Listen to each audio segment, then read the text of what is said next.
केंद्र की भाजपा सरकार द्वारा घोषित किए गए बजट को लेकर देवास सांसद महेंद्र सिंह सोलंकी ने देवास में पत्रकार वार्ता ली। उन्होंने इस बजट को सशक्त राष्ट्र और समृद्ध राष्ट्र बनाने वाला और मध्यम वर्ग को सशक्त बनाने वाला बजट बताया। उन्होंने कहा कि बजट में गरीब, युवा, किसान और महिलाओं का विशेष ध्यान रखा गया है। इसके अलावा लोकसभा क्षेत्र के लिए प्राप्त उपलब्धियों का उल्लेख भी किया गया। सांसद महेंद्र सिंह सोलंकी ने स्थानीय मुद्दों पर भी पत्रकारों से खुलकर बात की। सांसद ने कहा कि देश के प्रधानमंत्री आदरणीय नरेंद्र मोदी ने जिस प्रकार का दृष्टिकोण यहां पर अपनाया है और भारत की बजट को 50 लाख करोड़ के भी पार करते हुए एक ऐसी अर्थव्यवस्था की स्थापना करने में सफलता प्राप्त की है जो वैश्विक स्तर पर सबसे तेज गति से बढ़ाने वाली अर्थव्यवस्था सिद्ध हुई। इस बजट में जो प्रावधान किए गए उसमें प्रत्येक मंत्रालय को प्रचुर मात्रा में राशियां प्रदान की गई है और यही कारण है कि भारत का बजट पहली बार 50 लाख करोड़ रुपए के पार पहुंचा है। इस बजट में कृषि से जुड़ी हुई गतिविधियों के लिए 17 लाख 1,000 करोड़ रुपए का प्रावधान किया है। भारतीय कृषि प्रधान देश है। कृषि की गुणवत्ता में वृद्धि हो, उत्पादन बढ़े, किसानों का कल्याण हो और किसानों की आमदनी दोगुना तक पहुंच सके। इस बजट में ग्रामीण विकास के लिए 2 करोड़ 67 लाख रुपए की राशि का प्रावधान किया गया। साथ ही शहरी विकास और परिवहन के लिए शहर में बनने वाली बड़ी बड़ी सड़कें, 4 लेन, बड़े बड़े ब्रिज का निर्माण करना, IIT और एम्स का निर्माण करना शामिल है। बजट में इस बात का ध्यान रखा गया है कि कोई भी व्यक्ति ना तो शिक्षा से वंचित रहे और न ही स्वास्थ्य सेवाओं से वंचित रहे। सांसद ने आगे कहा कि 12 लाख रुपए की राशि तक अब किसी भी व्यक्ति को कोई टैक्स नहीं देना पड़ेगा। सांसद ने कहा कि पिछले बजट में इस बात का प्रावधान किया गया था कि मध्य प्रदेश के 80 रेलवे स्टेशनों को अमृत भारत रेलवे स्टेशन में शामिल करने की पहल की गई थी और ये हमारा सौभाग्य रहा कि जिन रेलवे स्टेशनों को अमृत भारत रेलवे स्टेशन में परिवर्तित करने का संकल्प नरेंद्र मोदी जी की सरकार ने किया था उसमें हमारे लोकसभा क्षेत्र के 6 रेलवे स्टेशनों को शामिल किया गया था, जिसमें अकोदिया, बेरछा, मक्सी जंक्शन, शाहजहांपुर, शुजालपुर और देवास।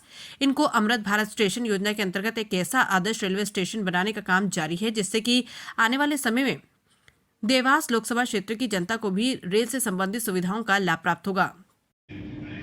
हमारे देश के प्रधानमंत्री आदरणीय नरेंद्र मोदी जी की सरकार ने आवंटित की है और ये राशि 2.65 करोड़ रुपए की है, जिससे कि रेल का इंफ्रास्ट्रक्चर बढ़ेगा। नई वंदे भारत ट्रेनें और चलाई जाएगी। नए नए foot bridge, over bridge, under bridge का निर्माण किया जाएगा।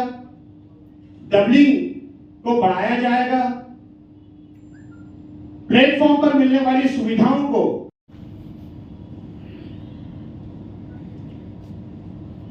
देश के प्रधानमंत्री आदरणीय नरेंद्र मोदी जी ने कृषि और कृषि से जुड़ी हुई गतिविधियों के लिए 1,71,000 करोड़ रुपए का प्रावधान किया है।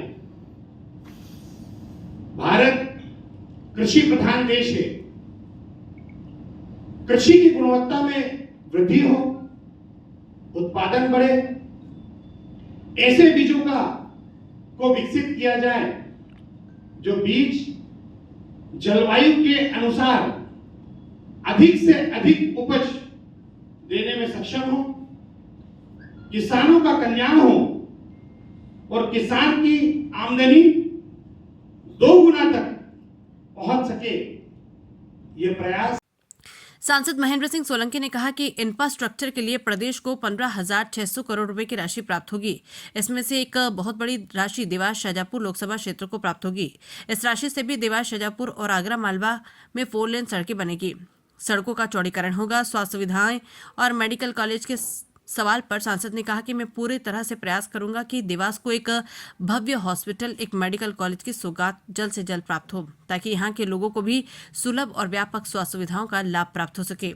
देवास के रामनगर ब्रिज को लेकर पूछे गए एक सवाल के जवाब में उन्होंने कहा कि निश्चित रूप से इस ब्रिज पर जिस प्रकार की घटनाएं हो रही है और मैंने इस ब्रिज के संबंध में होने वाली घटनाक्रम से नितिन गडकरी साहब को अवगत कराया। मेरी कोशिश रहेगी कि इस ब्रिज के संबंध में बहुत जल्द एक ऐसा इंस्पेक्शन किया जाए जिससे कि हम इस नतीजे पर पहुंचे कि ब्रिज पर इतनी घटनाएं क्यों हो रही। इस ब्रिज को बनाने में किसी ठेकेदार के द्वारा कोई अनियमितता तो नहीं की गई। इन सारी चीजों पर विचार मंथन करते हुए मैंने केंद्रीय मंत्री नितिन गडकरी जी से चर्चा की है। उन्होंने मुझसे कहा था कि आप मुझे एक पत्र दीजिए, मैं इस ब्रिज के संबंध में जांच करवाऊंगा और जैसे ही हमें जांच में कोई तकनीकी त्रुटि प्राप्त होती है तो संबंधित लोगों के खिलाफ कार्रवाई भी की जाएगी और साथ ही ब्रिज में सुधार किया जा सकेगा। और मैंने इस ब्रिज के संबंध में होने वाला घटना और इस ब्रिज से संबंधित संपूर्ण घटनाक्रम से नितिन गडकरी साहब को अवगत कराया है। मेरी कोशिश रहेगी कि इस ब्रिज के संबंध में बहुत जल्दी एक ऐसा इंस्पेक्शन किया जाए जिससे कि हम इस नतीजे पर पहुंचे कि इस ब्रिज पर इतनी घटनाएं क्यों हो रही है। इस ब्रिज को बनाने में किसी ठेकेदार के द्वारा कोई अनियमितता तो नहीं की गई है, ठेकेदार के द्वारा किसी प्रकार की कोई लापरवाही तो नहीं की गई है। इन सारी चीजों पर विचार मंथन करते हुए मैंने केंद्रीय मंत्री आदरणीय नितिन गडकरी जी से चर्चा की है, उन्हें इस ब्रिज के संबंध में अवगत कराया है।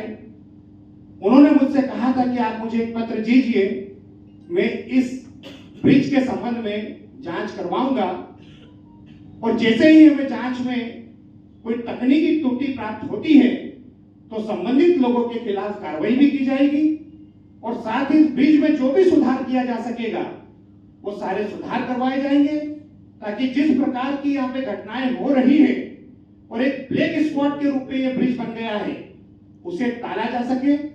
अभी वहां पर कौन सा डिवाइडर बन रहा है मेरी जानकारी में नहीं है।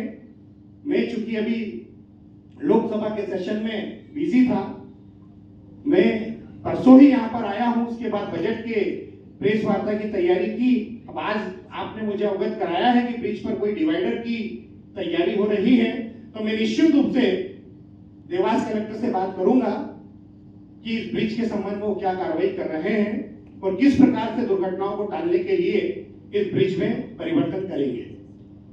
देवास से दिलीप मिश्रा की रिपोर्ट।